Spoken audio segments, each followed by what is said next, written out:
Welcome to Homeschool Expert. I'm glad you're joining me today to discuss balancing toddlers and teens at the same table. Many families teach more than one child at home, and especially when there's a wide age range, it can require some creative juggling from the parent-teacher. Most parents ask, how am I supposed to teach my teenager chemistry while keeping my toddler from going on a self-guided tour of our cleaning supplies? How do I create a studious environment for more challenging subjects when my youngest has toddler tunes on repeat flunking in the background? How do I make homeschooling work when I feel like I'm neglecting both by not being enough for either?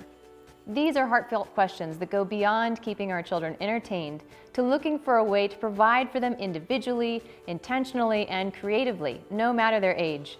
Expert homeschoolers of large families weighed in on this lesson, as well as my own experience teaching 4 children under the age of 8 at the same time. You can do this, and we are here to help, so let's get started. While there are certainly some days that are easier than others when teaching a wide age range of children in the same home, there are benefits to developing a holistic learning lifestyle. It goes beyond academics to developing students who are relational. The first principle I want to discuss is how to juggle time. This is where the flexibility of your time ladder will serve you best to help you almost be multiple places at once, keeping your children on task with clear expectations, even if you can't be in the same room.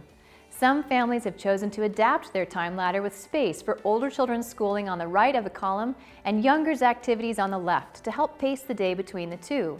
If you have older students in junior high and high school, the good news is that many of their subjects will require smaller, concentrated chunks of time with you, such as 5 to 15 minutes for clarification or direction to go over the material beforehand, and then they will work independently.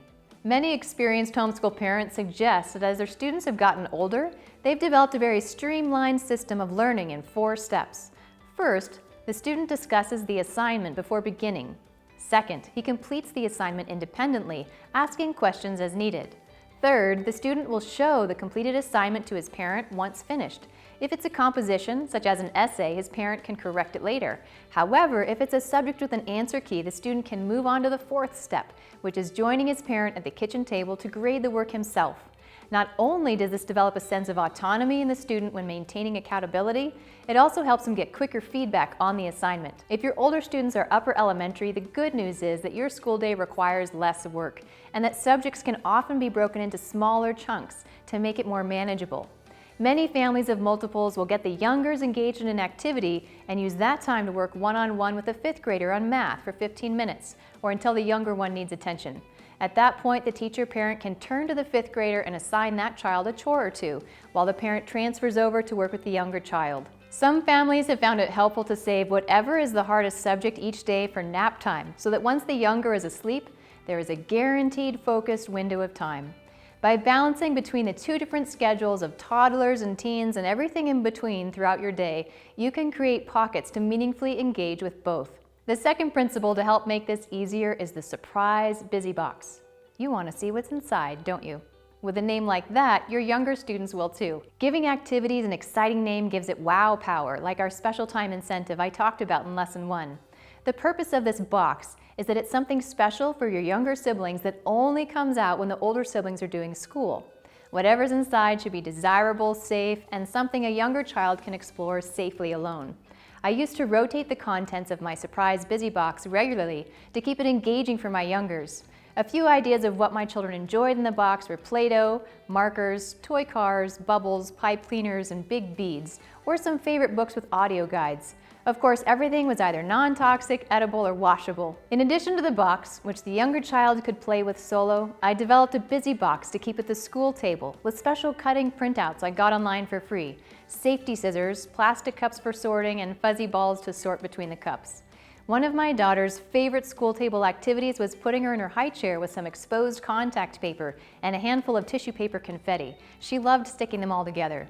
Basically, I used whatever I could find that was quiet, not too messy, and enabled my toddler to explore safely. One of my kids' favorite boxes I created was the bean box, where I bought a wholesale bag of dried pinto beans or rice, buried some toy cars and figurines in the bottom, and let them go for a search, recover, and rebury. Even though we had a few beans underfoot at the end of the day, it was a team favorite. I do recommend putting it on a sheet though for easy cleanup and bean salvaging later. Whatever play box you create that interests your younger child, I encourage you to diligently save it for school time only so that it maintains its power to captivate. It's always easier to direct a toddler towards a quiet, positive activity than to pull the toddler away from a loud, distracting activity. So to the best you can stay ahead of the challenge by creating a positive learning space for all your students, the better it'll go. A third way you can engage your youngers meaningfully while spending time with the olders is using media. Use sparingly and appropriately. There are shows available through streaming media, the library, or PBS that have been engaging younger audiences with meaningful content for years. There are also excellent apps available for tablets and phones that reinforce preschool concepts about shapes, colors, patterns, and sorting. Please understand, I'm not suggesting that you set your toddler in front of a screen all day or even every day, but if a moment arises where you need to park your youngest somewhere to be safe, these are good alternatives. Fourthly, I cannot encourage you enough to prep material in advance. Be on the alert for moments in the day when your youngest becomes enraptured watching the garbage truck collect the cans up and down the street, so you can sit down with your oldest and go over whatever work you have prepared and ready. I typically like to save our hardest subjects for nap time when the youngers were down and I was guaranteed a quiet space to work directly with my older student. When I had 4 under the age of 8 and the youngest 2 were napping, I would take turns between the 8-year-old and the 6-year-old, working for 15 minutes with one while the other played quietly or did a chore, so that we could have some special time to work alone and more efficiently. Every 15 minutes, I would flip-flop between the boys until the girls woke up from their naps. It made learning feel really special to the boys during a season in our family's life when they weren't always the first child to get my attention. A fifth principle in structuring your days between the age groups is to create ways to invite the littles into your learning space whenever possible. The spiral method of education encourages exposing younger children to educational content even before they're able to fully grasp it, because it prepares their minds to encounter that content more successfully as they get older. It plays on the timeless principle of the youngest child in the family growing up the fastest, learning from and trying to keep up with all the older siblings. Again, the experienced homeschool parents weigh in strongly on this one, encouraging you to find a way to have the youngest snuggle with you while you read history and literature to the olders, or encourage your youngest to color in a high chair while the olders work at the school table so your youngest can feel big and maybe absorb some content. Some families even develop busy boxes of beginner school supplies meant to be used only during school time at the school table, so that the youngest can still feel a part of things, doing scribbling exercises in a real school notebook alongside older siblings. In thinking more creatively about time, a sixth way many families have made the age gap work is weekend dates. If there was a week when the distractions of life made it impossible for me to finish a science experiment or history project with our olders, my husband would take our youngest girls to the park for a date, giving me an hour or 2 to finish with the boys what we struggled to get done during the week. This was actually a win for all the kids, because the youngers felt like they had special time with my husband at the park, and my olders enjoyed working with me distraction-free. We were also careful to flip it the next weekend so that I could take the youngers out for a special date to the park and my husband could do something fun with the older boys. A common struggle many families face when the olders are mid-elementary and the youngers are toddler age is the desire of the older sibling to play teacher. So often the teacher parent will be working with the preschooler on the sounds of letters when the older sibling jumps in to correct the younger, making it difficult for the younger to learn. There is a way to make this challenging scenario work to your advantage if this is something that you're facing. Firstly, celebrate the innate desire in your older child to lead or teach. If he expresses that, it's an excellent life skill. And use this opportunity to coach him in his ability to lead with kindness and encouragement. Set aside time daily for him to read a picture book to your younger child or reinforce a concept you may have already taught your younger child earlier in the week. There is a 3-part learning cycle that includes exposure, mastery, and instruction, meaning that when we first gain knowledge, we are only being exposed to it. Through time and practice, we master it. From there, once we've mastered it, we can turn around and instruct others. By inviting your older child into the learning space of the younger, you're giving both children an opportunity to enter that learning cycle. That said, be sure to coach your older child about using encouragement rather than correction, saying it's more important to be a friendly teacher who celebrates and cheers than a discouraging teacher that just wants to show the younger who knows more. Not only is it a great character lesson, it also satisfies the urge of the older sibling to get involved in the younger sibling's education. This will help you protect the rest of the time you need to work with your younger child individually. Learning is a lifestyle.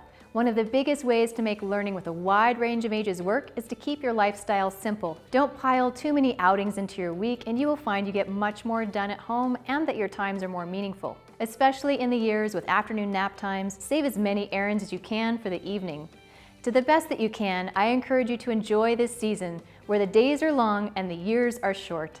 Education extends beyond academic assignments. When we look holistically at what our family is learning as we do life together, that meta perspective shows that we are learning adaptability, leadership through service, self-management skills, and considering others before ourselves. Those life skills will serve them well wherever their future takes them. The collaboration of my older children working with my youngers has gone far beyond the academic benefits of review and shared learning, though I've certainly seen educational gains from this model. My children are developing a friendship and a sense of team that will carry them together well into their adult years.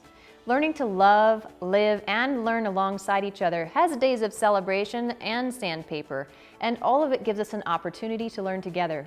For more resources on collaborative family learning, please read the book Homeschool Like an Expert. Thanks for joining me today on Homeschool Expert. See you next time.